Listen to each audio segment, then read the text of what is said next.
The rain came down in relentless sheets, blurring the neon glow of the gas station's flickering sign. Officer Grant Rivers sat in his patrol car, the wipers sluggishly sweeping water from the windshield.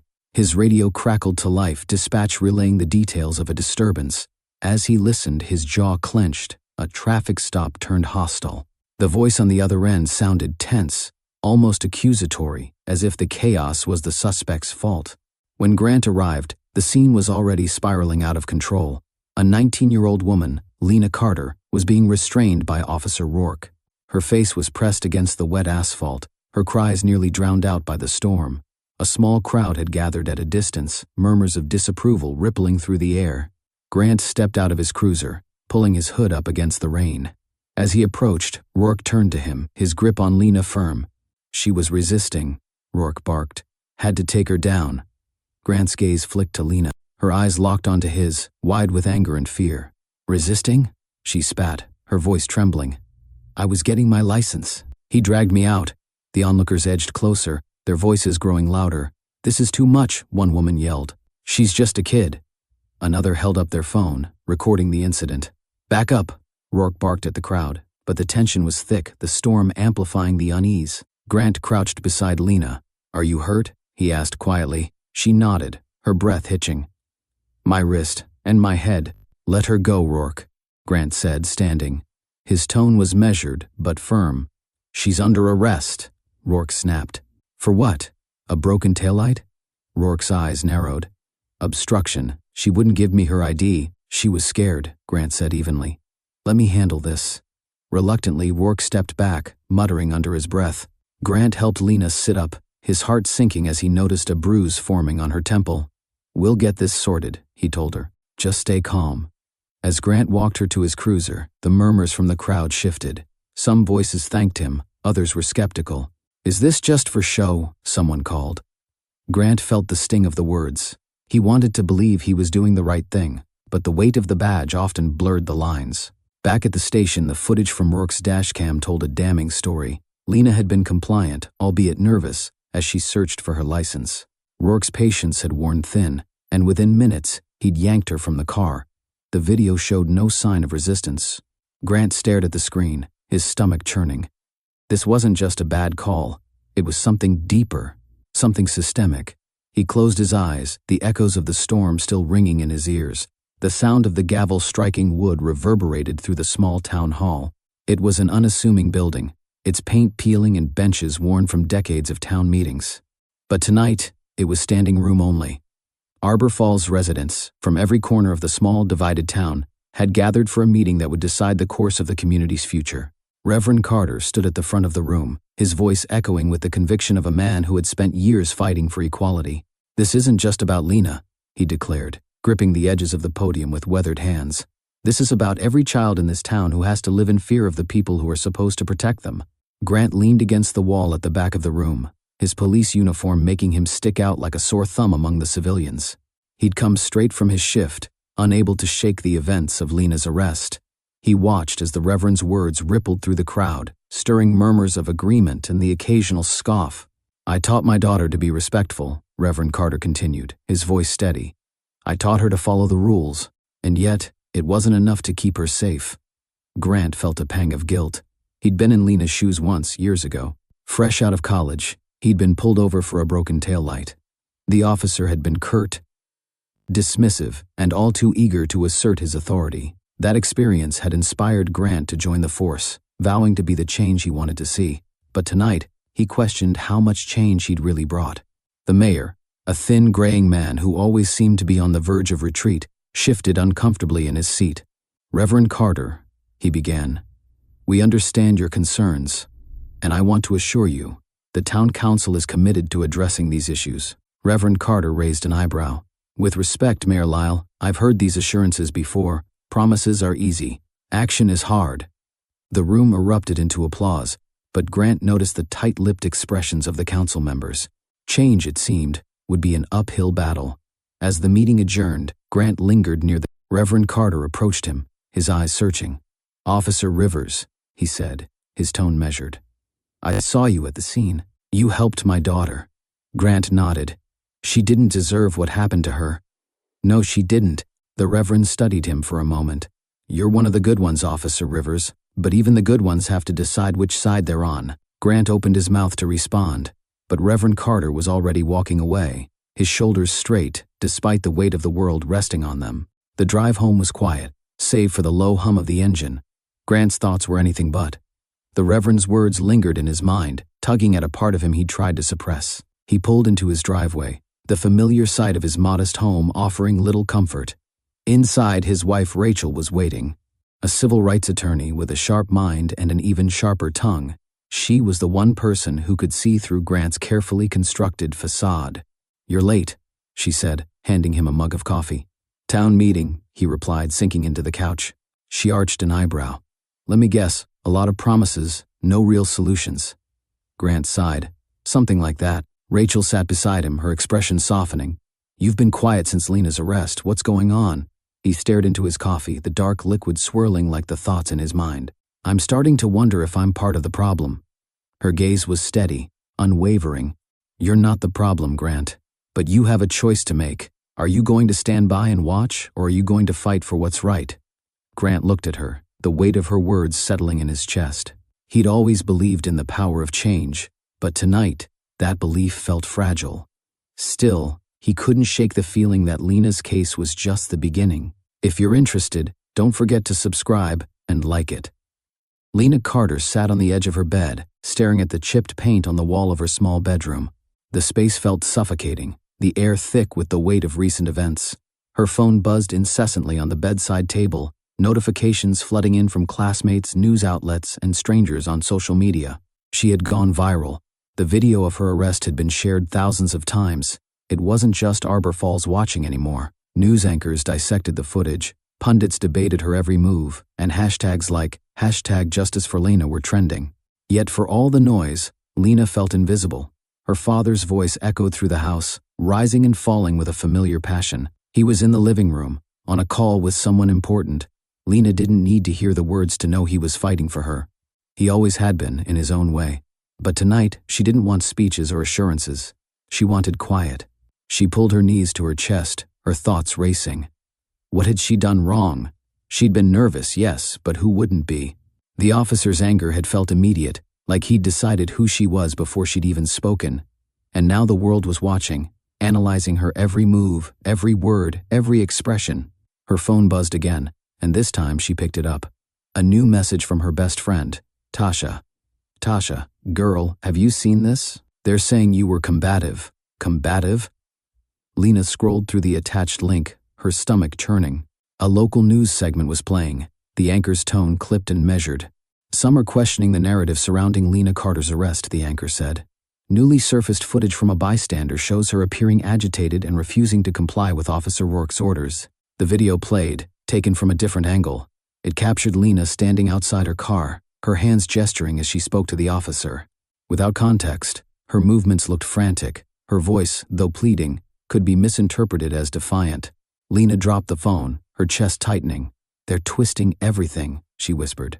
Her father appeared in the doorway, his face lined with concern. "Lena, what's wrong?" "They're calling me combative," she said, her voice breaking. "They're saying I brought this on myself." Reverend Carter crossed the room and sat beside her. He took her hand in his grip firm but gentle. "Lena, listen to me. The truth is on your side. Don't let them make you doubt that." She wanted to believe him. But as the hours passed, as more experts weighed in, as the comments under the videos grew uglier, doubt began to creep in. Grant Rivers stared at the wall of his office, his computer screen displaying the two conflicting videos of Lena's arrest. The original footage, captured by the dash cam, painted a clear picture of an overreaction by Officer Rourke. The new footage, however, muddied the waters. Without the context of Lena's fear, her gestures could easily be misread. He leaned back in his chair, rubbing his temples. The department was split. Some officers were calling Rourke a hero, saying he'd prevented a potential threat. Others, mostly in whispers, acknowledged that the arrest was a disaster, a stain on the force. Grant's phone buzzed on his desk. It was his wife, Rachel. "Hey," he said, answering. "I just saw the second video," Rachel said, her voice tight. "It's not good. They're trying to turn this into a he said, she said." "I know," Grant replied. "It's deliberate. They want to discredit her before the investigation even starts. Grant, you can't let them spin this. If they bury the truth now, it'll be over before it begins. Her words struck a chord. Grant had seen it happen before. Controversial cases swept under the rug, the victims' stories drowned out by louder voices. He couldn't let that happen to Lena. Not again. The protest began the next day. A group of students from Arbor Falls High School organized a march, their signs bright with slogans like "No Justice, No Peace," and "Say Her Name." Lena watched from the window as the crowd swelled, her heart pounding. Part of her wanted to join them, to stand among the faces that chanted her name. But another part, a larger part, wanted to hide. Her father urged her to stay inside, fearing for her safety. But as the sun dipped low, casting long shadows across the street, she made a decision. Wrapping herself in a heavy jacket, she stepped outside. The crowd's energy was electric, their voices rising into the night. And for the first time in days, Lena felt something close to hope. If you're interested, don't forget to subscribe and like it. Grant Rivers paced the narrow hallway outside the police station's archive room, the echo of his footsteps mixing with the faint hum of fluorescent lights. He'd spent the better part of the morning going through internal records, digging into Officer Rourke's history. What he found was both unsurprising and infuriating. Complaints of excessive force, accusations of racial profiling, incidents swept under the rug with vague, bureaucratic language like "matter resolved internally," or "insufficient evidence to pursue disciplinary action." And then, buried in the margins of a report from 5 years ago, a name caught his eye: Reverend Carter. Grant sat back in his chair, the weight of the discovery settling on his shoulders. 5 years ago, Rourke had been involved in an altercation during a peaceful protest led by Reverend Carter. The report claimed the Reverend had been uncooperative, and that Rourke had used appropriate force to disperse the crowd. But Grant had heard whispers about that protest. Whispers about unnecessary aggression and intimidation tactics. Could Lena's arrest have been personal? Was this about more than just a broken taillight? Lena sat at the kitchen table, her phone buzzing every few minutes with notifications she was too drained to check. Across from her, her father was deep in conversation with a reporter. The questions came rapid fire, probing into every detail of her arrest, their family's history, and the broader issues facing Arbor Falls. She tuned out the conversation, her mind drifting back tended the night before. The crowd had been larger than she expected, and for a moment, she'd felt powerful. But then the chants grew louder, and the flashing lights of police cruisers appeared in the distance. Fear had crept in, whispering that she was a target. She'd slipped away before the tension could boil over. "Lena?" Her father's voice pulled her back to the present. "The reporter wants to know if you're willing to speak on camera." She hesitated. The thought of facing a national audience, of being dissected by strangers, made her stomach churn. "I don't know," she said finally. "I'm not sure I'm ready." Her father nodded, his expression a mix of disappointment and understanding. "That's okay. When you're ready." But Lena wasn't sure she'd ever be ready. That evening, Grant knocked on the Carters' front door. Reverend Carter answered, his face hardening when he saw the badge on Grant's chest. "What do you want, Officer Rivers?" "I need to talk to you," Grant said, his tone serious. "It's about Rourke." Reverend Carter stepped aside, allowing Grant into the modest living room. Lena was sitting on the couch, her eyes wary as she clutched a mug of tea. Grant cleared his throat. "I've been looking into Rourke's record. There's a pattern, complaints, incidents swept under the rug. And there's something from 5 years ago, a protest you led." The Reverend's expression darkened. "I remember.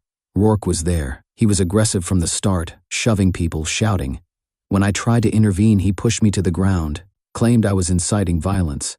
Lena's grip on her mug tightened. "So what, he's targeting us?" Grant hesitated. "I can't say for sure, but it's a possibility. And if that's true, it makes this case even bigger." Lena's father leaned forward, his eyes blazing. "This isn't just about my daughter. This is about every person in this town who's been silenced, ignored, or punished for nothing more than existing." Grant nodded. "I agree. That's why I'm here. We need to build a case, not just against Rourke, but against the system that allows this to happen." For the first time that night, a flicker of hope crossed Reverend Carter's face. "You're willing to put your career on the line for this?" Grant met his gaze. "It's not just a career. It's who I am. And I'm tired of standing on the sidelines." The next day, Grant met with a whistleblower from within the department. Officer Jamie LeClaire, a rookie with a reputation for honesty, had reached out to him anonymously. They met in a quiet diner on the edge of town, the air thick with the smell of coffee and fried food. LeClaire slid a manila envelope across the table. "These are copies of Rourke's reports," she said quietly. "Internal memos, complaints, everything they tried to bury." Grant opened the envelope, his heart pounding as he scanned the documents. It was worse than he imagined. Fabricated evidence, intimidation tactics, and even a memo suggesting Rourke had falsified details in Lena's arrest report. "This is enough to blow the case wide open," Grant said, his voice low. LeClaire nodded, her hands trembling slightly. "I'm scared, Rivers. If they find out I gave this to you." "They won't," he assured her. "But you did the right thing." As Grant left the diner, the weight of the envelope in his hands felt like both a burden and a weapon. The truth was finally within reach, but he knew the road ahead would be treacherous.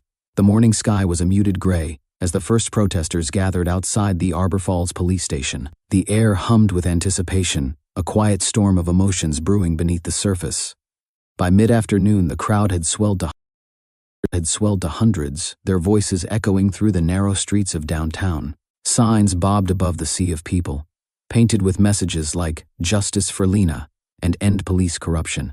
Lena watched the growing protest from her bedroom window. She felt a pull to join them, but was equally weighed down by the fear of what might happen. The memory of her arrest was too fresh, the bruises on her wrists still tender.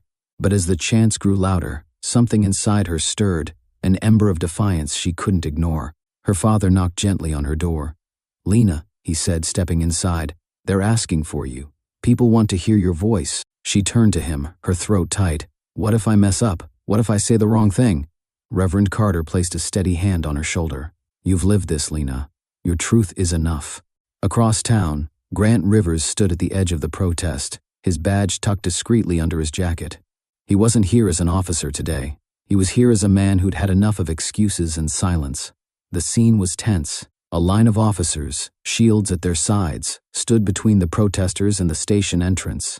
Their presence was meant to maintain order, but it felt more like intimidation. Grant scanned the faces of his colleagues, recognizing a few who had openly defended Rourke. Their postures were rigid, their expressions unreadable. Suddenly, a cheer erupted from the crowd. Grant turned to see Lena emerging from the throng, her presence electrifying. She climbed onto the makeshift stage, a wooden pallet propped up on cinder blocks, and took the microphone. Her voice wavered at first, but as she spoke, it grew stronger. "I'm not here because I want to be," she began. "I'm here because I have to be. Because what happened to me shouldn't happen to anyone." The crowd roared in agreement, their energy fueling her confidence. "This isn't just about one bad cop," she continued. "This is about a system that lets bad cops thrive, a system that tells people like me that our lives don't matter." Grant felt a swell of pride as he watched her speak. She was no longer the frightened girl from that rainy night.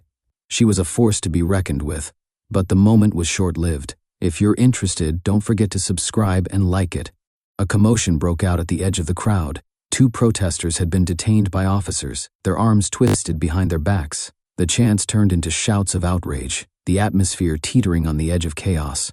Grant pushed his way through the crowd, his heart pounding. He recognized one of the detained protesters, a high school student who had spoken at a recent town meeting. The boy was small, barely old enough to drive, and his face was twisted in pain as an officer tightened the cuffs. "Stop!" Grant yelled, stepping between the officers and the crowd. "Let them go. They haven't done anything." The officer, a burly man with a grim expression, sneered at him. "Stay out of this, Rivers. You're not on duty." Grant held his ground. "This isn't about duty. This is about what's right." The standoff lasted only seconds, but it felt like an eternity. Finally, the officer released the boy with a shove, muttering curses under his breath.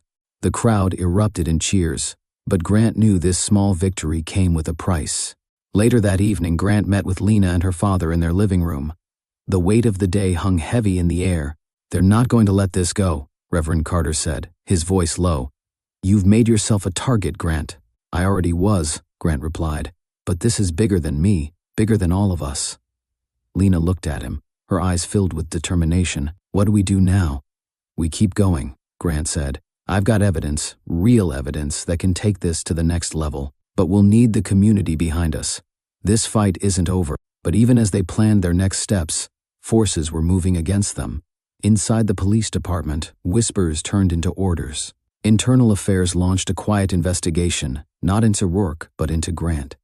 His actions at the protest were being framed as insubordination, his loyalty to the force questioned. Meanwhile, Lena began receiving anonymous threats. They came in the form of texts, notes left on their doorstep, and even a brick through their living room window one night. Each act of intimidation was a reminder that the stakes were higher than ever. But Lena and Grant refused to back down. The next protest drew an even larger crowd, with national media descending on Arbor Falls. The movement had become bigger than Lena's case. It was a reckoning for the town, a demand for change.